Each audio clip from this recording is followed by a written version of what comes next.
आज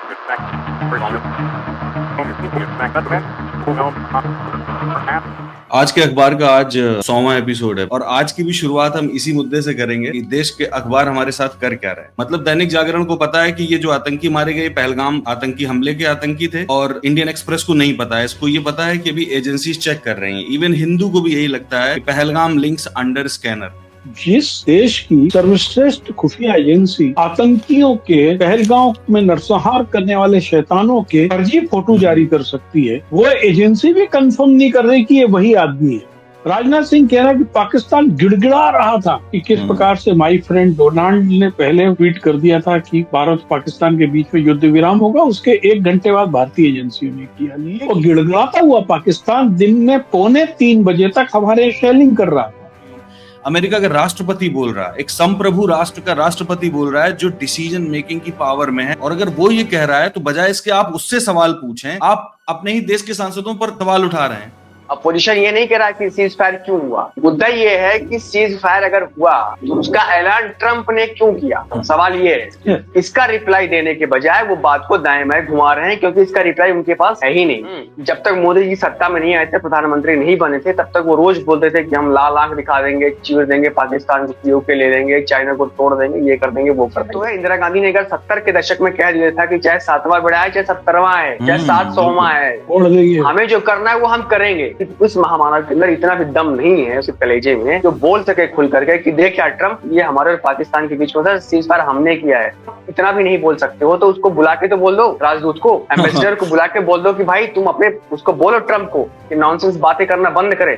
तेजस्वी सूर्या जिसकी गिनती एक चिरकुट के रूप में होती है, मैं ये बहुत अंडरकोट शब्द कह रहा हूँ, वो पंडित नेहरू पर सवाल खड़े कर रहा है। मतलब सरकार ये कह रही है कि आप ये क्यों नहीं पूछते हैं पाकिस्तान कितने विमान गिरा। हमारे देश का अगर एक विमान भी गिरा है तो हमको चिंता होगी ना, और हमें कितनी चिंता होनी चाहिए उसके लिए हमारे पास जानकारी होनी चाहिए। अगर 1 विमान गिरेगा तो कितनी चिंता है, 2 विमान गिरेगा तो कितनी चिंता है, 3 विमान गिरते हैं तो कितनी चिंता है, पाकिस्तान के कितने भी विमान गिरते रहे।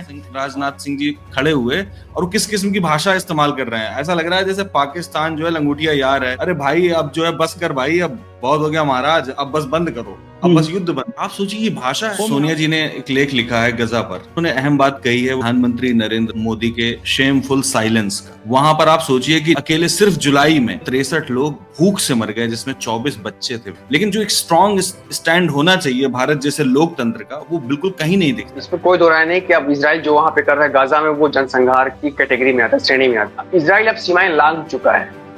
पिछले 1 महीने में गजा में कम से कम 10 ऐसी घटनाएं हुई हैं कि जब भूख से बेहाल लोग खाना लेने को इकट्ठे हुए हैं तो उस पर इजरायली सैनिकों ने गोली चलाई है और सामूहिक रूप से लोग मरे। कि मोदी सरकार की सबसे बड़ी खूबसूरती है कि वो अपने हर के कुकर्म को अपने जो चारों जो लोकतंत्र के स्तंभ होते हैं उनके कंधे में मैयत बना के ले जाती है। उसमें न्यायपालिका, विधायिका, कार्यपालिका और पत्रकारिता भी है। गजा में बच्चों के भूख से मरने की बात आती है तो हाईकोर्ट आपको बोलता है कि आप राष्ट्रवादी बन जाओ, देश के मुद्दे पे बातचीत करो। और वो जजेस कौन है, उनका बैकग्राउंड पता कर लीजिए। हकी ने कर पूरी पतलून पहनते वो सीधे कोर्ट में आ गए, क्योंकि जैसे प्रशांत भूषण ने एक इंटरव्यू में कहा था कि हर जज की फाइल बनी हुई है डॉजियर सरकार के पास में और वो बंदरों की तरह जजों को नचाती है, वो साफ साफ लगता है।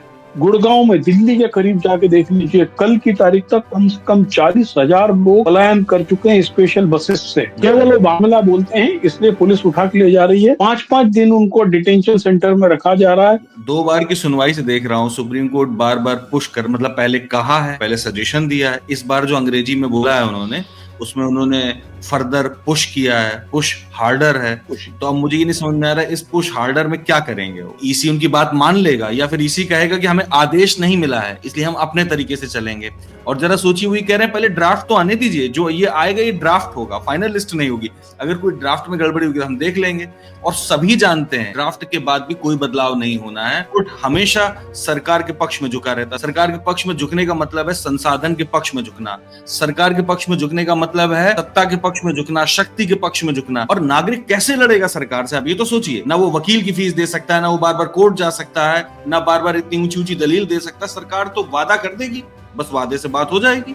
इलेक्शन कमीशन ऑफ इंडिया का दलाली करने लगे, दलाल संस्था में बदल जाए, उसके बहुत बुरे परिणाम होते हैं। अर्नब गोस्वामी जैसे क्रिमिनल जर्नलिस्ट है, उसको तुरंत बेल मिल जाती है। हाँ, चंद्रचूड़ जी ने ही तो दी थी ठीक है, और कोई आपके खिलाफ अगर कोई केस हो जाए तो आप उसमें अपनी पैरवी लगाकर देख लीजिए कि आम आदमी के साथ क्या होता है। कि राहुल गांधी ने ऑपरेशन सिंदूर के बाद जो पाकिस्तान ने रिटेलिएट किया था, उसमें जो 15-16 लोग मरे थे, उनके जो बच्चे थे, लगभग 22 बच्चे हैं, उन सभी को गोद ले लिया। ये बच्चों के माता पिता उसी समय मारे गए थे जिस समय राजनाथ सिंह का कहना है कि पाकिस्तान गिड़गिड़ा रहा था। तो चार जो इसके जो मॉडल्स हैं, IIT, IIM, डिफेंस और ये JNU पे मत जाइए। हिंदुस्तान दुनिया का निकृष्टतम देशों में से होगा। ये साउथ अफ्रीका की कैटेगरी का है, ये यहाँ की शिक्षा है, एजुकेशन। तो चार की जो स्कूल के जो बच्चे हैं, आप किसी भी स्कूल में चले जाइए, प्राइवेट स्कूल्स में चले जाइए, DPS है तमाम स्कूल से, उनको कुछ नहीं आता है। उनको लैंग्वेज आती है, उनको हिंदी आती है, उनको अंग्रेजी आती है, उनको सोशल साइंस आता है, उनको टेक्नोलॉजी, उनको कुछ भी नहीं आता है। ये ओरिएंटेशन है भारत का, भारत की समाज का, भारत का जो रूलिंग क्लास है उसका।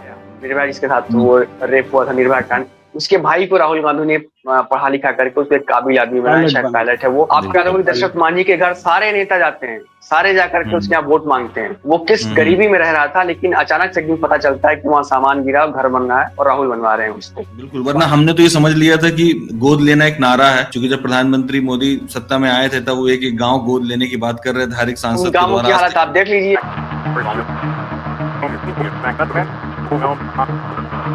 सलाम, नमस्कार, मैं हूं कुणाल पाठक और आप देख रहे हैं द लखनऊ पोस्ट, आज का अखबार। इस कार्यक्रम में मेरे साथ मेरे मेहमान हैं लेखक, पत्रकार, विचारक और indiaclimatechange.com के फाउंडर पंकज चतुर्वेदी जी और देश के जाने माने पत्रकार विश्व दीपक। आप दोनों का स्वागत है। आज के अखबार का आज 100वां एपिसोड है पंकज जी और विश्व दीपक।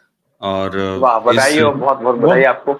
बहुत बहुत बधाई आप लोगों को भी, क्योंकि बिना आप लोगों के संभव नहीं हो सकता था। इस कार्यक्रम में हम लोगों ने उन तथ्यों पर नजर रखी जो असल में अखबारों में छपते नहीं है, या छपते हैं तो अधूरे रूप में छपते हैं। हम लोगों ने कभी इस बात पर ध्यान नहीं दिया कि लोग पर्यावरण के मुद्दे देखेंगे कि नहीं देखेंगे, बार बार सांप्रदायिक मुद्दों पर बातचीत सुनेंगे या नहीं सुनेंगे, कांवड़ पर बातचीत सुनेंगे या नहीं सुनेंगे, संस्थाओं के पतन जैसे मतलब बोरिंग मुद्दों पर भी हमने बहुत सारी बातचीत की। सोचा ही नहीं कि हमारे व्यूज कितने आएंगे, लोग इसको कितना देखेंगे। और हमारे पैनलिस्ट बार बार घुमा फिरा के इन मुद्दों को लाए ताकि देश को इस बात के लिए सतर्क किया जा सके कि अखबार हमारे साथ कर क्या रहे हैं। और आज की भी शुरुआत हम इसी मुद्दे से करेंगे कि देश के अखबार हमारे साथ कर क्या रहे हैं। आप देखिए पंकज जी की ऑपरेशन सिंदूर के बाद ऑपरेशन महादेव चलाया इन्होंने अभी कल, जब पार्लियामेंट का सेशन चल रहा था और ऑपरेशन सिंदूर पर बातचीत चल रही थी, तब जम्मू कश्मीर में ऑपरेशन महादेव चल रहा था। इसके तहत इन्होंने कहा है, दैनिक जागरण ये कह रहा है कि पहलगाम हमले के मास्टरमाइंड हाशिम सहित 3 आतंकी ढेर। ठीक है, ये बात दैनिक जागरण ने कही है। बाकी इंडियन एक्सप्रेस कह रहा है कि security agencies check for Pahalgam link. मतलब दैनिक जागरण को पता है कि ये जो आतंकी मारे गए पहलगाम आतंकी हमले के आतंकी थे, और इंडियन एक्सप्रेस को नहीं पता है। इसको ये पता है कि अभी एजेंसीज चेक कर रही हैं। इवन हिंदू को भी यही लगता है कि पहलगाम लिंक्स अंडर स्कैनर। तो मैं ये सोचता हूं कि ये सत्ता का नैरेटिव ही चला रहे हैं सिर्फ। और कितना इत्तेफाक है कि सोचिए कि कल ही ऑपरेशन सिंदूर पर चर्चा हुई और कल ही वो 3 आतंकी मारे गए। ऐसा लग रहा है जैसे बिठा के रखा गया था उनको। पंकज जी, इस पे मैंने कल एक एक्स पे एक पोस्ट भी लिखा था कि कितना सुखद संयोग है कि जब पार्लियामेंट में ऑपरेशन सिंदूर के बहाने पहलगाम में हमारी असफलता पे चर्चा हो रही है, तभी कथित रूप से 3 आतंकी मार दिए जाते हैं और मरने के कुछ ही सेकंड बाद जो कुछ मीडिया है वो बता देता है कि ये पाकिस्तानी है, वो घोषित भी कर देते हैं। जिस देश की सर्वश्रेष्ठ खुफिया एजेंसी आतंकियों के पहलगांव में नरसंहार करने वाले शैतानों के फर्जी फोटो जारी कर सकती है, वो एजेंसी भी कंफर्म नहीं कर रही कि ये वही आदमी है।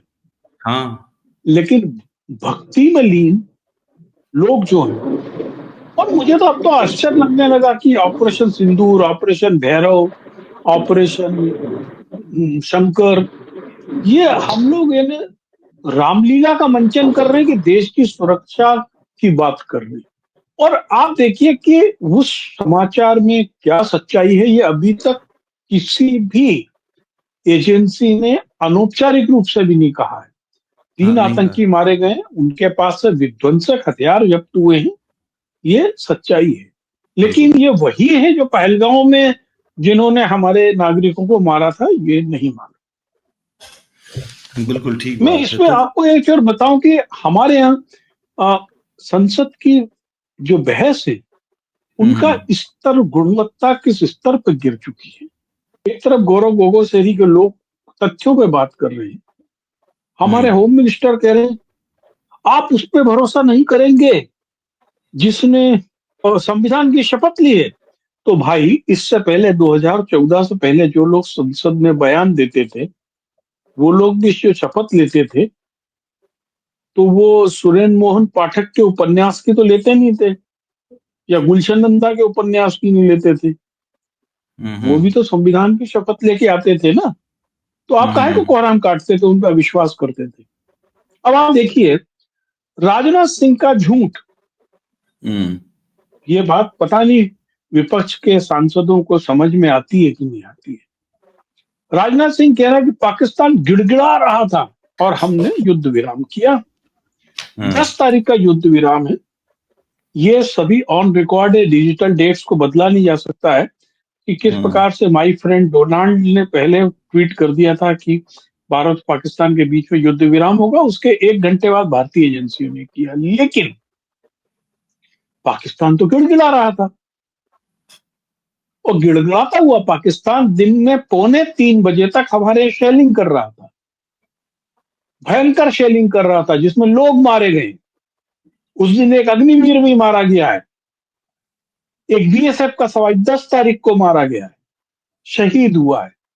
हम्म वो देश बिल्कुल सही। के लिए शहीद हुआ शहीद है, हुए। हम्म पाकिस्तान की शेलिंग में शहीद हुआ है। तो हम्म वो जो शेलिंग आ रही थी उसमें ही मुझे लगता है गिड़गिड़ाने वाले पत्र थे जो राजनाथ सिंह के पास आ रहे थे। हम्म 27 बार डोनाल्ड ट्रंप यदि बोल चुका है तो हम्म आज की तारीख तक आपने अमेरिका के दूतावास के किसी अधिकारी को बुलाकर अपने ऑफिस में एक डिसिडेंट नोट क्यों नहीं दिया। यदि किसी कंट्री की सोबर्निटी के बारे में, सार्वभौमिकता के बारे में यदि कोई हम्म देश का राष्ट्रपति झूठ बोल रहा है और लगातार झूठ बोल रहा है हम्म तो हमारा ये संवैधानिक फर्ज है, राजनयिक फर्ज है कि उस देश के एक डिप्लोमेट को बुलाया जाता है फॉरेन मिनिस्ट्री में और उसको हम्म एक डिसेंडेंट नोट दिया जाता है कि डिस्प्लेजर कहा जाता है इसको। भाषा है और 2500 बार किया गया, हम्म क्यों नहीं किया गया है अभी तक। और फिर बिल्कुल आप ठीक देखिए ना बात है। कि उस गिरोह का, और अब आप उस गिरोह का क्या करोगे, उसके लिए संसद में कौन बयान देगा। जो गिरोह भी 5 साल पहले दिवाली पे चाइनीज लड़कियों का बहिष्कार कर रहा था, तो वो एस जयशंकर तो जाके फिर उनको बुलाया कि आइए आपको फिर झूला झुलाएंगे, हम लोग व्यापार भी करेंगे, खेलेंगे, कूदेंगे, खाएंगे चाइना के साथ। बिल्कुल बिल्कुल ठीक बात। ये आपने जो मुद्दा उठाया ना, जो आपने जो बात कही, विश्व दीपक से मुझे ये पूछना है। विश्व दीपक, एक बात बताइए। अब जैसे होम ऑपरेशन सिंदूर पर जो चर्चा चल रही थी पार्लियामेंट में, उसी पर बातचीत है कि होम मिनिस्टर ने कहा कि आप अपने ही देश के एक्सटर्नल अफेयर्स मिनिस्टर, विदेश मंत्री की बात पर भरोसा नहीं करते हैं और आप विदेशी जो है नैरेटिव पर फंस रहे हैं। मैं ये समझना चाहता हूं और दर्शकों के लिए भी समझना चाहता हूं कि विदेशी नैरेटिव क्या होता है। मतलब अमेरिका का कोई सड़क छाप आदमी बोल रहा है, अमेरिका का कोई सामान्य सीनेटर बोल रहा है, या अमेरिका के अखबार बोल रहे हैं जो बायस्ड हों या कैसे भी हों, अमेरिका का राष्ट्रपति बोल रहा है, एक संप्रभु राष्ट्र का राष्ट्रपति बोल रहा है जो डिसीजन मेकिंग की पावर में है वो, और वो हर कुछ तय करता है। और अगर वो ये कह रहा है तो बजाय इसके आप उससे सवाल पूछें, आप अपने ही देश के सांसदों पर सवाल उठा रहे हैं। बात इसमें ये है कि अमित शाह का जो ये कहना कि आप हमारे एक्सटर्नल अफेयर्स मिनिस्टर पे यानी कि विदेश मंत्री पे भरोसा ना करके आप हम्म पाकिस्तान के विदेश मंत्री पे, या जो कि ट्रंप है, या कि जो कि इंटरनेशनल नैरेटिव जिसको वो कह रहे हैं, इसके हम्म पीछे दरअसल आप ये समझिए, इनकी सोच ये है कि अगर आप सरकार पर यकीन नहीं करते हैं तो हम्म आप देशद्रोही, देश पर भी यकीन नहीं करते हैं, आर्मी पर भी यकीन नहीं करते हैं, आप इस देश के संस्थानों पर यकीन नहीं करते हैं। इनका ये नैरेटिव है, इनकी ये अंडरस्टैंडिंग है। मतलब बेसिकली ये सरकार और देश में फर्क करना नहीं जानते हैं। हाँ, इनको ये लगता है कि हम ही देश हैं, हम ही सेना है। जो सेना नाम का जो इंस्टीट्यूशन है वो, और उसमें और मोदी गवर्नमेंट में कोई फर्क नहीं है। जब वो होम मिनिस्टर हो या प्राइम मिनिस्टर हो या उनकी पार्टी के अन्य लोग हों, जब वो इस तरह के आर्ग्यूमेंट देते हैं, इसके पीछे समझ ये है कि हम ही सब कुछ हैं, हम ही सरकार है, हम ही सेना है, हम ही वायु सेना है, हम ही थल सेना है, हम ही न्यायालय है, हम ही मीडिया है, हम ही सब कुछ है। तो अगर आप हमारे ऊपर यकीन नहीं करते हैं तो इसका मतलब कि आप कुछ नहीं है, आप देशद्रोही हैं। उसके पीछे मूल सोच तो ये है, एक बात। दूसरी बात ये है कि दर्शकों को ये जानना जरूरी है और सबको ये समझना जरूरी है, मुद्दा ये सीज फायर हुआ ये नहीं है। अपोजिशन ये नहीं कह रहा कि सीज फायर क्यों हुआ, युद्ध करना कोई नहीं चाहता और ना ही युद्ध होना चाहिए। हाँ, मुद्दा ये है कि सीज फायर अगर हुआ तो उसका ऐलान ट्रंप ने क्यों किया। सवाल ये है, सीज फायर से प्रॉब्लम नहीं है किसी को, युद्ध नहीं होना चाहिए, लेकिन अगर सीज फायर हुआ और आपके और पाकिस्तान के बीच में जो किया हमारा पैदाइशी दुश्मन है, तो उस सीज फायर की उसका ऐलान ट्रंप ने क्यों किया, प्रॉब्लम यहां पर है। उसका रिप्लाई नहीं दिया संसद में। बिल्कुल, इसका रिप्लाई देने के बजाय वो बात को दाएं बाएं घुमा रहे हैं, क्योंकि इसका रिप्लाई उनके पास है ही नहीं। और रिप्लाई क्यों नहीं है, क्योंकि ये इतने कॉवर्ड लोग हैं, इतने कायर और निकम्मे लोग हैं। जब तक मोदी जी सत्ता में नहीं आए थे, प्रधानमंत्री नहीं बने थे, तब तक वो रोज बोलते थे कि हम लाल आंख दिखा देंगे, चीर देंगे, पाकिस्तान को पीओके ले लेंगे, चाइना को तोड़ देंगे, ये कर देंगे, वो कर देंगे। अब जब वो जिम्मेदारी के पद पर आए हैं, जब वो खुद सत्ता बन चुके हैं, पहले वो विपक्ष में थे, तो उनको विपक्ष की आवाजें जो है उनको कान को चुभने लगी। इनके अंदर इतना भी मतलब गट्स नहीं है, दम नहीं है ये कह सकने का कि ठीक है भारत, चलिए मानते हैं कि उतना ताकतवर नहीं है जितना चीन है, लेकिन ये हैसियत तो है। इंदिरा गांधी ने अगर 70 के दशक में कह दिया था कि चाहे 7वां बेड़ा है, चाहे 70वां है, चाहे 700वां है, हमें जो करना है वो हम करेंगे, और उन्होंने किया। 70 के दशक में भारत की वो स्थिति नहीं थी जो आज है। भारत अपेक्षाकृत ज्यादा गरीब था, कमजोर था, आधुनिक नहीं था, ताकत कमजोर थी, हमें एक गरीब मुल्क के तौर पे देखा जाता था। तो आज तो भारत की स्थिति बहुत बेहतर है, और विश्व भारतीय इतिहास के सबसे सक्षम आदमी हमारा देश का प्रधानमंत्री है। वो तो महामानव कहता है खुद को, लेकिन उसके अंदर, उस महामानव के अंदर इतना भी दम नहीं है उसके कलेजे में जो बोल सके खुल करके कि देख यार ट्रंप, ये हमारे और पाकिस्तान के बीच में था, सीज फायर हमने किया है और तू नहीं बोलेगा। पंकज जी सही कह रहे थे, कम से कम इतना भी नहीं बोल सकते हो तो उसको बुला के तो बोल दो, राजदूत को, एम्बेसडर को बुला के बोल दो कि भाई तुम अपने उसको बोलो ट्रंप को कि नॉनसेंस बातें करना बंद करे। ये बेसिकली कायर लोग है, कवर्ड लोग है, माफी वीर लोग जो है ना, इनकी जो परंपरा है वो यही है। वो संसद के अलावा सब जगह कुछ कुछ बोलते घूमेंगे, अंग्रेजी में बोलेंगे बिहार में जाके, लेकिन संसद में नहीं आएंगे। जबकि प्रधानमंत्री या कोई भी मंत्री है, संसद के प्रति दायित्व है उसका। और कल एक शर्मनाक सीन देखिए, तेजस्वी सूर्या जिसकी गिनती एक चिरकुट के रूप में होती है, मैं ये बहुत अंडरकोट शब्द कह रहा हूं, वो पंडित नेहरू पर सवाल खड़े कर रहा है, जिसने इतिहास ही नहीं पढ़ा है, जिसको ये नहीं मालूम है कि पंडित नेहरू के समय कितने युद्ध हुए और पंडित नेहरू ने किस तरीके से उन युद्धों का सटीक मुकाबला किया। उस समय क्या दबाव नहीं था? हमारे सेना का प्रधान जो है वो ब्रिटिश आर्मी का हुआ करता था उस समय तो, और उसके बावजूद श्रीनगर में जहाज उतार के और पाकिस्तान को मुंह की खानी पड़ी थी। और आप देखो कि कैसे कैसे सांसद है, शांभवी चौधरी जो अशोक चौधरी की बेटी है, सांसद है, युवा है, वो 2001 में जो संसद पे हमला हुआ उसके लिए कांग्रेस को दोषी बता रही है। उसको यही नहीं मालूम कि 2001 में सत्ता में कौन बैठा हुआ था। ये पार्लियामेंट के, मेरा ओवरऑल मसला ये है कि पार्लियामेंट की बहस का हम कहाँ खड़े हुए। भाई आप एक चीज बताइए कि हम, यदि किसी ने सवाल किया कि क्या भारत के कोई जहाज गिरे तो आप उसको देशद्रोही क्यों कहने लगोगे? आप पाकिस्तान के पक्ष का क्यों कहने लगोगे? कह रहे हैं कि डोनाल्ड ट्रंप को नहीं कह रहे हैं जिसने कहा कि जिसने कहा कि कम से कम 5 विमान गिरे, हमारे सीडीओ ने कहा कि हमारे विमान गिरे, और ये जानने का हक इस देश को क्यों नहीं है? बिल्कुल नहीं, युद्ध में सबका नुकसान होता है, फायदा होता है, लेकिन जो जहाज खरीदे जाते हैं वो देश की जनता के पैसे से ही खरीदे जा सकते हैं। तो उसके लिए हमको कोई ये नहीं कह रहा कि हमारी हार हुई, हमारे जहाज गिर गए। कोई बात नहीं, हमने उनको मारा और उस अभियान में यदि हमारा कुछ नुकसान हुआ है तो हुआ है, लेकिन हम नहीं, हारे तो सवाल नहीं ये है है ना। पंकज जी, नहीं पंकज जी, सवाल ये है कि मतलब सरकार ये कह रही है कि आप ये क्यों नहीं पूछते हैं पाकिस्तान कितने विमान गिरे। अरे पाकिस्तान के 500 विमान गिरे हो, उससे हमें क्या, उनके 5000 विमान गिर जाए वो पूरा देश ढह जाए। हमारे देश का अगर एक विमान भी गिरा है तो हमको चिंता होगी ना, और हमें कितनी यस। चिंता होनी चाहिए उसके लिए हमारे पास जानकारी होनी चाहिए। अगर एक विमान गिरेगा तो कितनी चिंता है, दो विमान गिरेगा तो कितनी चिंता है, तीन विमान गिरते हैं तो कितनी चिंता है, पाकिस्तान के कितने भी विमान गिरते रहे। और आप ये देखिए जो उनकी तरफ से जो नेता खड़ा हुआ, राजनाथ सिंह जी खड़े हुए, और वो किस किस्म की भाषा इस्तेमाल कर रहे हैं। ऐसा लग रहा है जैसे पाकिस्तान जो है लंगोटिया यार है। अरे भाई अब जो है बस कर भाई, अब बहुत हो गया महाराज, अब बस बंद करो, अब बस युद्ध बंद। आप सोचिए ये भाषा है। वो मैं आपसे यही तो कह रहा हूँ कि दिन में 2:45 बजे तक वो हमारे यहाँ शेलिंग कर रहा है, तो आपने उनको नहीं बोला कि भैया आप तो हमारे यहाँ बम बरसा रहे हो।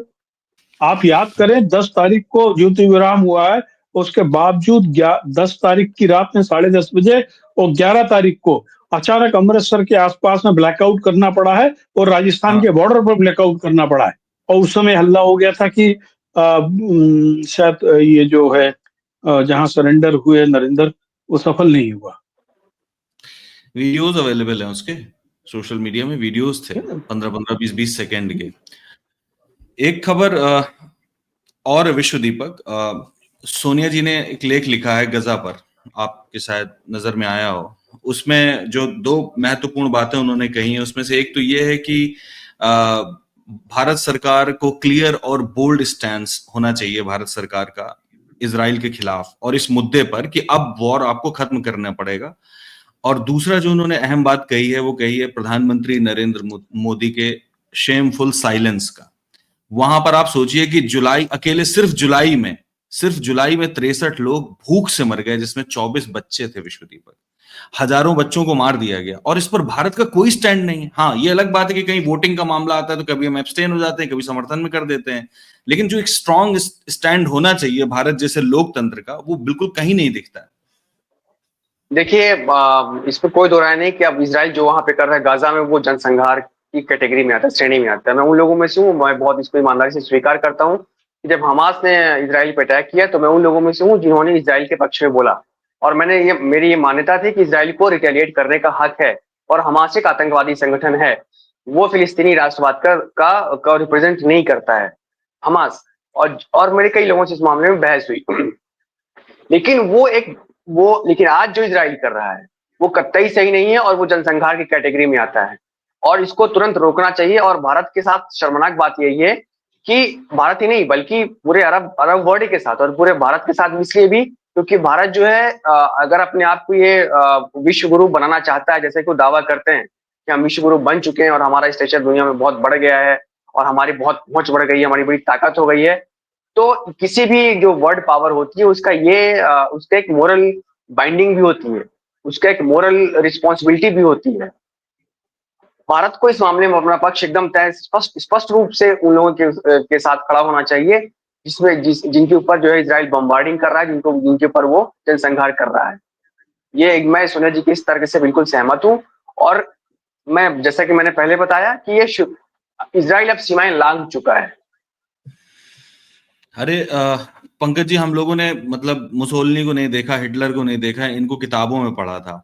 और आप सोचिए कि गैस चैम्बर में अगर किसी को मारना हो तो 2-4 मिनट 6 मिनट में इंसान मर जाता है। इसमें अगर आप किसी को भूख से मार रहे हैं, इसका मतलब हफ्तों वो तड़प रहा है, इसके बाद भूख से मर रहा है। और रही बात जिम्मेदार पावर की, जैसे कि विश्व दीपक ने कहा, तो मुझे इस बात की खुशी है कि कम से कम फ्रांस जैसा देश आगे आया, और उसने कहा कि वो सितंबर में आकर के सर्टिफाई करेगा कि फिलिस्तीन एक अलग देश है, एक अलग मुल्क है। अब उससे चाहे किसी को कितना भी बुरा लगे, लेकिन और कोई दूसरा देश आगे नहीं आ रहा है पंकज।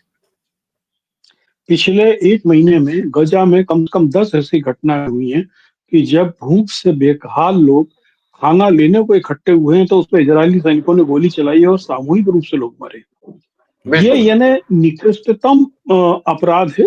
हमास के हम कतई पक्ष में नहीं है, हमास की हरकतें आतंकवादी है, हमास को खत्म करना का फर्ज इजराइल का है, एक चीज।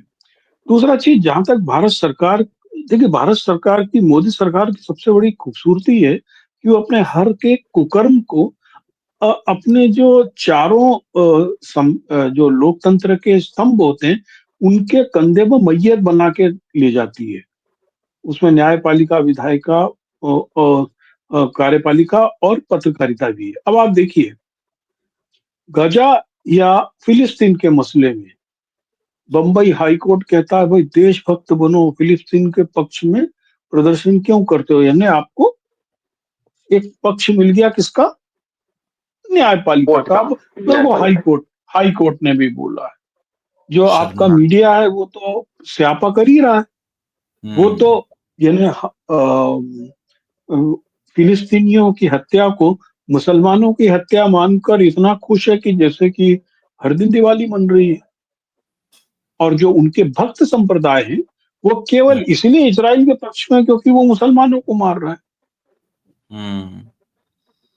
ठीक है। तो ये जो कुकर्म इस सरकार का है, इसका बाकायदा वो चारों कंधों पे लेके चलते हो। आप देखिए ना, जब इस बंबई हाईकोर्ट का एक शर्मनाक फैसला है, जब भारत में बांग्लादेश में हिंदुओं पे होने वाले अत्याचार के लिए प्रदर्शन होते हैं, तो वो तो पुलिस मना नहीं करती, उसको लॉ एंड ऑर्डर का प्रॉब्लम नहीं बताती है। जब पाकिस्तान में हिंदुओं पे अत्याचार और हिंदू बच्चियों के अपहरण और जबरिया धर्म परिवर्तन की बात आती है और उसके ऊपर कई जगह प्रदर्शन होते हैं, तब किसी सरकार को लॉ एंड ऑर्डर की प्रॉब्लम नहीं लगती है।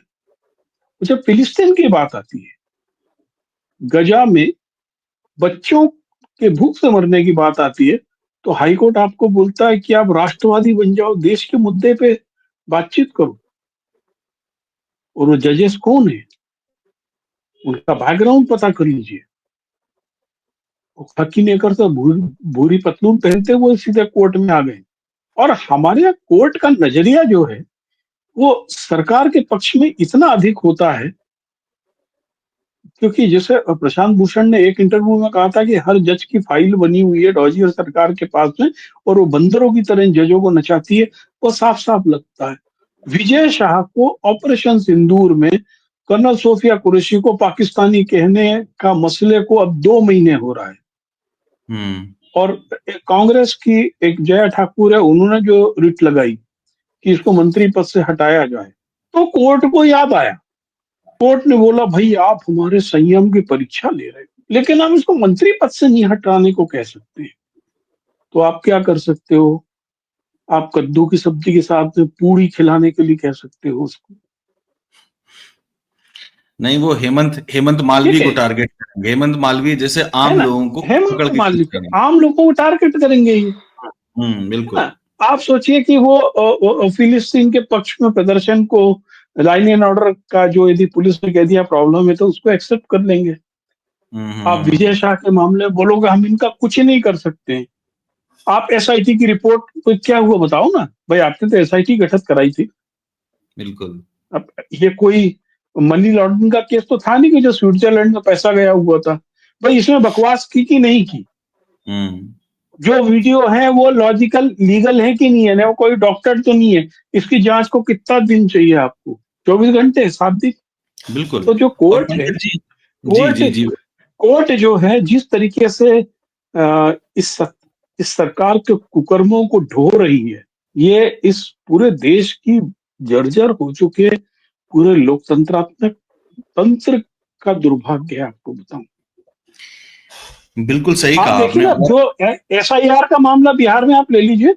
बिल्कुल। विश्व दीपक तो देख के आए, और कल सुप्रीम कोर्ट क्या कहे में क्या हो रहा है, वो कह रहे हैं कि आप तो लिस्ट जारी करो, फिर जब आपत्ति होगी तो हम देखेंगे। और एक उदाहरण देख लीजिए, केवल आप गुड़गांव में दिल्ली के करीब जाके देख लीजिए, कल की तारीख तक कम से कम 40,000 लोग पलायन कर चुके हैं स्पेशल बसेस से। केवल वो बांग्ला बोलते हैं इसलिए पुलिस उठा के ले जा रही है। 5-5 दिन उनको डिटेंशन सेंटर में रखा जा रहा है।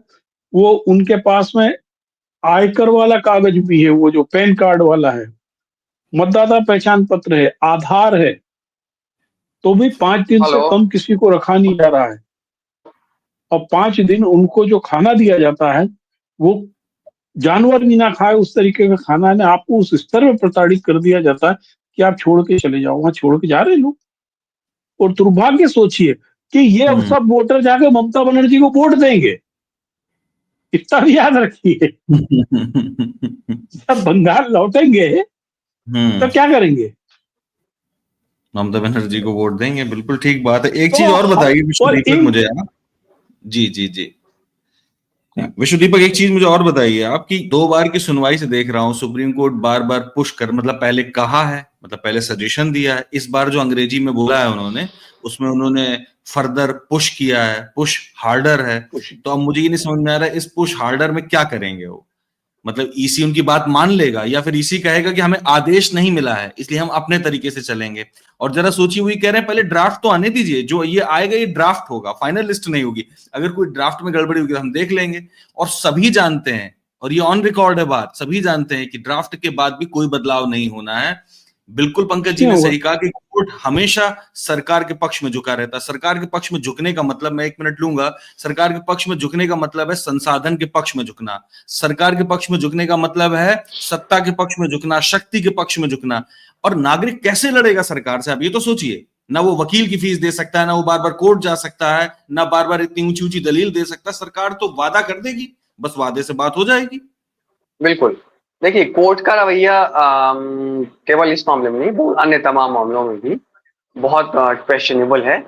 और इलेक्शन कमीशन ऑफ इंडिया जो है वो एक, मैंने हम लोग पहले बात कर चुके हैं कि वो एक दलाल संस्था बन चुकी है। दलाल संस्था, आदमी दलाल होता है, आदमी पर्सनल इंडिविजुअल दलाली करता है, इंडिविजुअली कोई दलाली करे, हम करें, कोई और करे, XYZ करे, रोहन करे, सोहन करे, मोहन करे, पप्पू करे, गुड्डू करे, उसकी दलाली का कोई जी रोहन गुप्ता, कोई उसकी दलाली का कोई खास मतलब नहीं है। लेकिन जब कोई एक संस्था ही, खास तौर से constitutional body like election commission of India का दलाली करने लगे, दलाल संस्था में बदल जाए, तो उसके बहुत बुरे परिणाम होते हैं। तो इलेक्शन कमीशन ऑफ इंडिया वही एक दलाल संस्था के रूप में बदल चुकी है, और इसको जो डिक्टेशन मिलता है ऊपर से वो वही कर रही है। इसमें मैं बिल्कुल भी कोर्ट के इस रवैये से हैरान नहीं हूँ, बिल्कुल भी हैरान नहीं हूँ।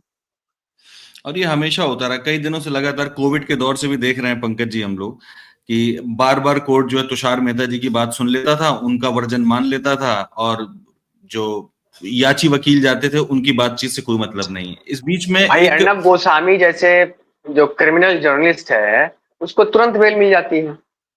हाँ, चंद्रचूड़ जी ने ही तो दी थी उसको, ठीक है। और आप कोई कोर्ट में आपके खिलाफ अगर कोई केस हो जाए, तो आप उसमें अपनी पैरवी लगाकर देख लीजिए कि आम आदमी के साथ क्या होता है। पूरा संविधान सिखा देंगे, पूरा ये बता देंगे कि आपके फ्रीडम ऑफ एक्सप्रेशन में क्या रेस्ट्रिक्शन थी, आपने रेस्ट्रिक्शन के अंतर्गत ही बात की है। पंकज जी एक चीज, तमाम खबरों के बीच एक और इतना बोल दो, आप कह रहे थे पुष्कर की बात पूछ रहे थे, आपकी पुश करने का मतलब क्या? तो वो पुष्कर ही है, सुनंदा पुष्कर टाइप का। अच्छा, इसीलिए लग रहा है शशि थरूर साहब बोल नहीं रहे हैं।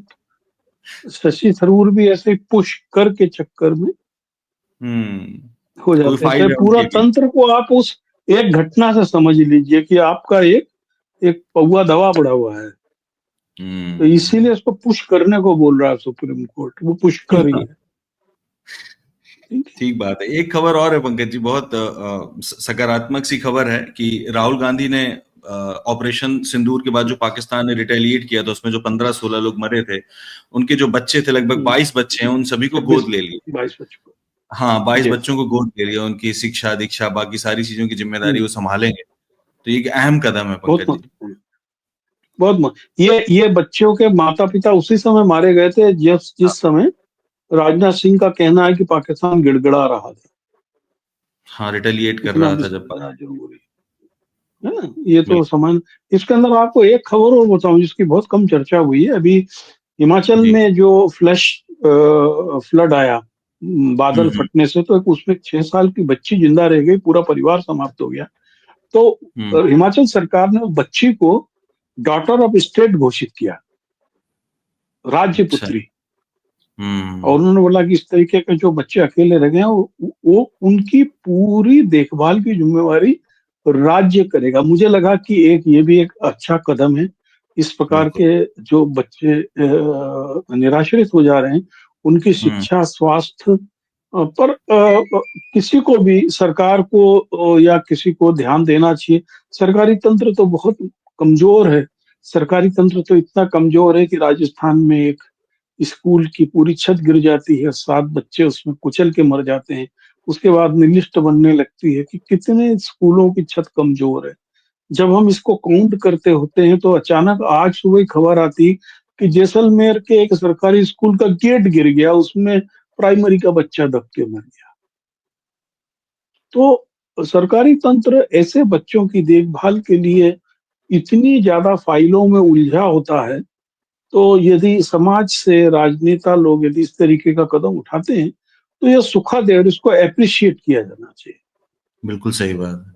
और राजस्थान की बात का आपने जिक्र कर दिया तो उस पर मैं एक बात और कहूंगा कि बजाय इसके कि उन स्कूलों को ठीक किया जाता, उनकी मरम्मत की जाती, विश्व दीपक उन स्कूलों को बंद किए जाने की तैयारी चल रही है। वहां सरकार अपनी इनकॉम्पिटेंस को छिपाने के लिए उन स्कूलों को बंद करने की तैयारी, जब आप कुछ कर नहीं पाते हैं तो आप बंद ही कर देते हैं। बस यही करने जा रही है राजस्थान सरकार भी। देखिए, ठीक जो मैं राजस्थान इसमें सरकार, मैं सॉरी, मैं जी इसमें विश्व। आपको एक चीज बताऊं विश्व दीपक, एक सेकंड में आपको बताऊं कि हम लोग कश्मीर पे सबसे ज्यादा संवेदनशील है। समय वो जहाँ बलिदान हुए मुखर्जी, वो कश्मीर हमारा है। कश्मीर ही हमारे लिए, कश्मीर हमारा है बकेले। अब कश्मीर का मैं आपको एक हालिया आंकड़ा दिखा रहा हूँ।